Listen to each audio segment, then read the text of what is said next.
It is Sunday, May 15th, the year 2022. My name is John Molden, owner at Blood, Sweat, and Tears Concrete. I'm here with my co-hosts, Magnus and Carly Molden, and this is... No Crying in Concrete. Very good, guys. Magnus, what are we going to be covering this week? Answers to your concrete questions. That's right. And even more specifically, answers to your frequently asked concrete questions. Carly, what question will we be answering first? How long should I wait before walking on my new concrete? How long should I wait before walking on my new concrete? You know, nowadays we're doing mostly residential concrete, and we get done, we still rope it off, but, you know, we're pretty certain that nobody's going to come walking along and step on our concrete when we're gone. But back when we were doing a lot of street work back in Minnesota, you never knew who was going to come walking through your concrete because they weren't paying attention, or because they were, you know, a bunch of kids waiting behind the tree to see if they could mark your concrete. But nowadays, you know, it's like I say, we're mostly residential, and we let our customers know that they can usually walk on the concrete the morning after we pour. We just say don't twist your feet too much when you're walking. And if it's like below 60 degrees Fahrenheit, you may want to wait until the following afternoon before you walk on it without twisting your feet. So Magnus, why do you think we ask people to stay off the concrete longer if the temperatures are cold? Because it has to settle longer if it's colder. Yeah, it has to set up longer. Yep. Yep, it takes longer. When the air temperatures get below 50 degrees, it really slows the hydration of the concrete down to almost nothing. So if it's getting down that cold at night, you're definitely going to have some really green concrete the next morning. So Carly, what's the next question? How long should I keep my dog off my new concrete? Yep. Now this one comes from 5-6 years ago when Travis and I were pouring a patio, and it wasn't terribly far from here, just across the valley. But we were pouring in that morning. We got everything laid out, and the homeowner stopped and talked to us before they left for the day. And they were asking when can we let the dogs out, because they had them, you know, locked up in the house. And we told them, I should be fine to let them out tomorrow. Well, all through that day, the sun never hit that patio. It didn't get nearly as warm as it was supposed to that day, and it got really cold that night. And they went ahead and they let their dogs out like at 4 o'clock the next morning. And the dogs had a heyday. I mean, they like went to playing on that concrete. They were running and skidding along and tearing it up. I mean, way beyond what would just be, you know, conversation material. So they called us up 5 o'clock that morning. They called me, I called Travis. We headed over there right away with some burner trowels, and we were able to get out there and pretty much fix everything, made it look good. It was that green yet. It had, you know, the hydration had slowed down so much overnight that it was still workable the next morning. And from that point on, we've really kind of rethought the whole how long should I keep the dog off thing. So, you know, for your heavy dogs, it's best to keep them off for a minimum of 48 hours after the finishing is complete. So once we're done finishing and we leave, the clock starts 48 hours. Now, if you have a little dog, they could probably get on in 24 hours, as long as they're not prone to, you know, want to dig or use their claws a lot. But, you know, the longer you can wait, the better off you're going to be. What else do we do sometimes for the dogs to stay off there? We put, like, fencing around? Yep, that's the other thing. You can ask Orville about bringing some fencing, and maybe we could make it work where we can fence it off for a little while and just leave the fence up for the first 48 hours after finishing. So Magnus, what do you think Daisy would do if she got out on some fresh concrete? Think she'd be a good girl, or think she would tear it up? She wouldn't be a good girl. You don't think so? How about you, Carly? What do you think? I think she would do one of two things. Okay, what's that? So she would either feel it, and she'd feel it, and it would feel all mushy, and she might get scared like she does on trampoline. Yeah, kind of freaks her out. Yeah, and then she'll either keep doing it, get right off it, or she may see something and then dart across it. So, what is the third question we will need to answer tonight, Carly? How long should I wait before driving on my new concrete driveway? Before driving, and I know we've covered this one and another one, haven't we? Yeah, kind of the same stuff over and over. So, for an average Tucson driveway, summertime temperatures, we normally recommend 1 week to 10 days for like a normal passenger vehicle if we're pouring a 4,000 psi mix. If we're in the cooler weather with a 4,000 psi mix, we're going to say 10 to 14 days.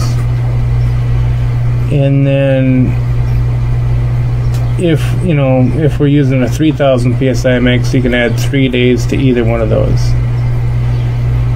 The one thing that works well to really nail it down, just watch the color of the concrete as it cures out. It'll go through its phases, and once it's all pretty even, then you're definitely safe to drive on it for sure. So anyways, the only story I can think of here is when we were working in Minnesota a few years back. We did a driveway outside of a tire shop there, and we used a pretty high early concrete so they could get back on it quickly, and we made sure we told them plenty of time to stay off of it, and kind of followed all the guidelines that we normally do. But what we didn't really bring into consideration was that they were going to be driving forklifts on it, and what they were bringing in is tires, a lot of dirty stuff, getting a lot of stuff on the concrete, and as that dirt and gravel and small rocks fell on the concrete, and as the hard tires of the forklifts drove over it, it did do a little damage. It wasn't enough to need to be replaced or anything like that, but it did look kind of bad. It was really beating up that top surface. So I mean, even when you first do start driving on your driveway, the takeaway I got from that is try to keep the surface clean. Even if you're rolling off of gravel onto the concrete driveway, sweep it off, keep it nice and clean, because if you're driving into those rocks, it's going to do a lot more damage to your driveway than just your tires. So Magnus, what's the worst thing that can happen if a person drives on their concrete too early, do you think? The concrete could possibly break? Yeah. It could break, couldn't it? Kind of like that flower pot that Sissy did, She, it wasn't her fault. I told her to do it, but we had all these poured at the same time, and hers was the biggest one, thickest one. And these ones all stripped fine, and we were able to get them off because they were able to dry through well. This one got a little cracked. Yeah, no, it's still fine. It's just the way it was poured. But when we went to take hers out, a little too much pressure and the thing crumbled. So it literally went into like powder. Yeah, it was pretty bad. But that's the same thing. If you were to get on your, somebody drives on the driveway right after we poured it next morning, he could do the same thing. He could just break up. So that would be your worst case scenario for sure. So Carly, what's the fourth question we should answer? How long should I wait before building on my concrete pad? Yep. And this is a kind of heavily debated question I've noticed over the years. Every builder and general contractor seems to have their own formula for how to figure this out, but I always think of the time when we were doing a big house addition on Cherry Street. It was a colored floor foundation, finished floor, and we'd gotten done pouring it the day before. I was out there early that next morning, and all the framers were all sitting on the lumber piles waiting for me to put the control joints in it. So I got my saw fired up, and I cut them all at 8 foot, both directions, and then I came back and started cutting all the 4 foot. It was going into 4 foot squares. And as soon as I got done finishing all the ones in one direction, they jumped up and they started building that wall on the edge of that brand new slab. And you know, the GC was all on board with, the framers were all on board with it. I'm just like going, man, you guys are just crazy. You know, because if you break that edge of that slab off at that critical time, even if you can patch it back together, it's just never going to have that same integrity again, you know. And they were careful. They got it done without breaking it up. At least they didn't tell me if they broke anything off of there. But it was pretty crazy. And you know, since then it really got me to, you know, have the conversation with our GCs and with our homeowners about when to build on it beforehand, so that we're not trying to rush that whole process. And you know, if we're pouring with a 4,000 psi concrete mix, you know, I like to say wait for 1 week to build on it. You know, if you were using the 3,000 psi mix, probably wait 10 days to build on it. It'll be better. And if it's really cold out, you know, add a few days of that. Add 3 days. So Magnus, why do you think people should wait longer to build on a 3,000 psi concrete than on a 4,000 psi concrete? It's not as strong with a 3 psi concrete because it's not as thick. So if you drive a car on it sooner, it might break. Sure. Yeah, no, that's basically it. The 3,000 psi is less strength. And you always want to look at kind of the 3-day cure. Or, you know, what's your strength at in 3 days. And with the 4,000 psi, within the first 3, 4, 5 days, you're going to be hitting that 3,000 psi. You know, the 4,000 is already going to be at a 3,000, where your 3,000 is going to be much less than that. So it does make a pretty big difference. Carly, what is the next very frequent question we get asked? How long should I wait before placing my spa? Yeah. And we do a lot of spa pads, lots of hot tubs, you know. It's something we enjoy doing. It's a good little thing to fill in the gaps, and it's a big part of our business, really. And you know, we always, if we're using a 4,000 psi, everything's fully reinforced with rebar grid, 20 inches on center. We're going to tell the homeowner to wait for 1 week to 10 days. With a 3,000 psi concrete, with it partially reinforced, maybe just around the outside perimeter or something, you know, 10 to 14 days should be enough. You know, get that psi up high enough to where you're feeling safe with it. And then obviously if it's below 60 degrees Fahrenheit, you should add at least 3 days to either of those numbers. So Magnus, Yes. you know, hot tubs by themselves really aren't all that heavy, right? So why do you think it's best to wait that long to place it on the pad? What is it that makes them heavy? Water? The water, yeah. Yeah, exactly. That water at 8 pounds per gallon really adds up, doesn't it? Yeah. Fortunately, it's a nice, you know, they distribute weight really evenly. So, you know, a week to 10 days, you're going to be just fine putting that much weight on your pad. So, Carly, what's the next question? How long will it take for my concrete color to stop changing? Yep. And we get a lot of questions regarding this from people who we've just poured the concrete for. A few days later, after it's poured, whether it's gray or whether it's got color in it, it goes through a really ugly phase, super ugly phase. You know, it's like when it first goes down, and it never looks better. It's all dark, uniform, pretty, and then as it dries out, you start getting light spots. Little pebbles start lightening up, and everything gets really uneven and really ugly. And then in the last couple of years, it seems like we've had a lot more trouble with the efflorescence, the minerals coming out of the concrete, and leaving white spots here and there and everywhere. And that's a whole new thing. But you know, a couple months ago, we did a colored patio, and it had some pretty good sized efflorescent spots and a few dark areas that weren't curing out very nicely. And we sent Orville over there, and he did our normal scrub down, and it didn't take it off. It got a little better, but it didn't take it off. So he got some vinegar, and he got some distilled water. He scrubbed it all down again. It got a little better yet.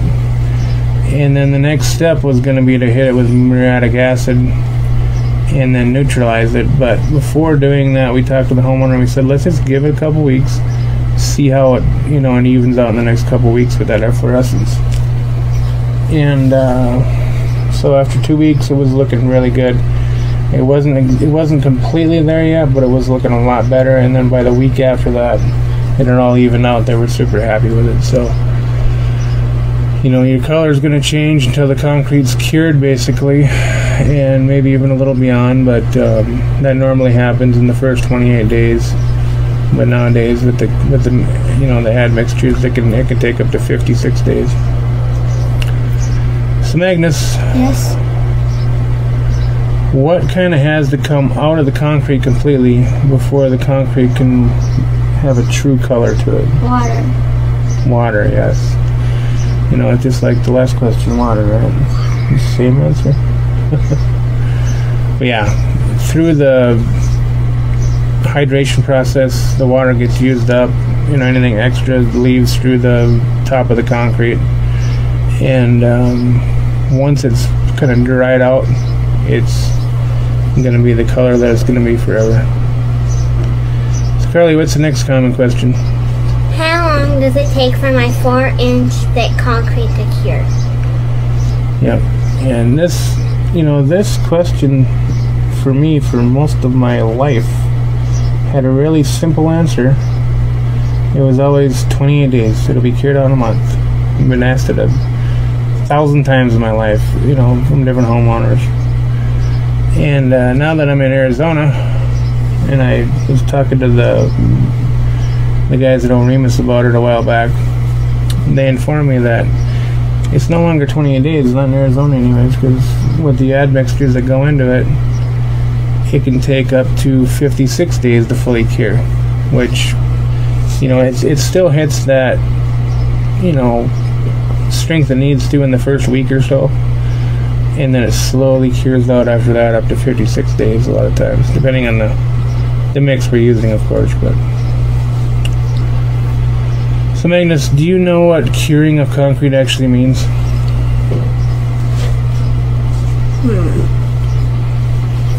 Here.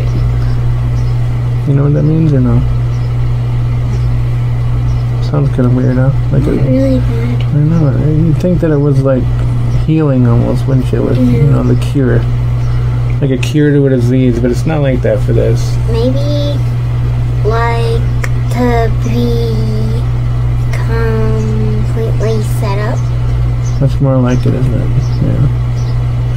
So I've got the definition here from the American Concrete Institute. And according to them, curing of concrete is the action taken to maintain moisture and temperature conditions in a freshly placed cementitious mixture to allow hydraulic cement hydration and, if applicable, pozzolanic reactions to occur so that the potential properties of the mixture may develop.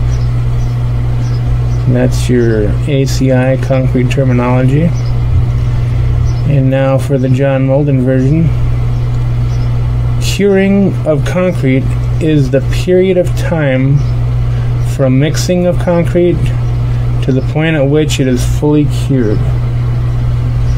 Cured concrete is concrete that has reached the PSI it is designed for and used up all the moisture in the hydration process to become hard. That sound right? Yeah. That makes sense? Yeah. Dad, Yeah, bud? this spring it's kind of getting dark. Yeah, it's getting dark outside, isn't it? Yeah. Well, that's It's the way it later goes, than I guess. the other one, so it's going to get darker later into the show because it's later. Yeah, yeah. Yeah, I guess we should have turned some lights on in here. Yeah. So, Carly, what's our last question? Do I need to wet my concrete down when it is hot out? And this is a great question. You know, a lot of contractors recommend that their customers wet the surface down after they leave. And it's kind of a tried and true method that assures that slowing down of the set and gaining maximum strength of the concrete. So, I mean, it's not a bad thing to do. It's not a bad idea, but it also comes with risks. And the first risk we'll talk about here is when it's cool part of the year. Now, really, when it's a cool part of the year, there's no reason for your contractor to have you wet the concrete down, you know. Yeah. You know, it's going to cure out just fine on its own. Temperatures are going to take care of it. But if they do tell you to spray it down, just be really careful. Make sure that you start in a corner or something where you can really see what's going on. Spray a little bit, watch really closely. If it's too early, you'll see that a real paper thin layer will start washing off the top. And if you see that happening, you know, stop, wait, give it some more time, or just don't even do it at all. But that's one thing if it's too cold out. But the main danger here, of course, is when it's overly hot. When they get done finishing the slab, temperatures are on the rise. It's all in the sun. It's all heating up, and they tell you to spray the surface of that concrete. You know, back in 2010 or so, we did a patio, pretty good sized patio, and back then we were kind of still putting the crew together. We really hadn't figured everything out quite yet then. You know, a lot of people were just trying out. It was early in the company, and we got this patio down. Turned out really nice. I started picking up tools. A bunch of us picking up tools, and one of the finishers we had that day took it upon himself to grab the hose and start spraying down the concrete. And I turned around just in time to see him spraying it down, and a big old crack shot right across that patio the whole way. And that's an example of thermal cracking, and that's your biggest risk. If you're spraying the slab while it's in the part of the day where the heat is coming up, where that temperature is rising. Now I know Uncle Dude, he recommends people wet their slab down often, but he'll always tell them to wait until in the evening when the temperatures are on the drop, when the sun is you know, low on the horizon and it's cooling down for the day. That's when you can spray it on there. But you definitely don't want to spray it when it's the hot part of the day. We found that out for sure. So from that point on, you know, we decided to take a different approach. We're not going to have you wet your concrete down at all. You know, with the chemicals that are in the concrete here in Tucson, the curing is slow enough. You know, I mean, all we have to do is our job right on our end. So as long as we wet your grade down real well the night before and the morning of, and as soon as we get done finishing, right behind the finish, we're putting a breathable curing seal on, and we feel comfortable giving you the warranty that we've agreed to, as long as we do it that way. So you won't have to spray your concrete down with ice. Yep. So this is going to be our last episode of season number 1. We'll see you on Sunday nights, possibly again in September, October. So anytime you can ask a question on Facebook or send me an email or shoot me a text message, whatever. I appreciate that. We'll definitely get some blog posts out for you covering any questions you have. Well, thank you for taking the time to watch again this week. We'll be back next fall from the backyard kitchen answering questions you didn't know you needed to ask about concrete. Remember, there's no crying in concrete other than the tears of joy brought about by a job well done. Awesome. Say goodbye, guys. Bye!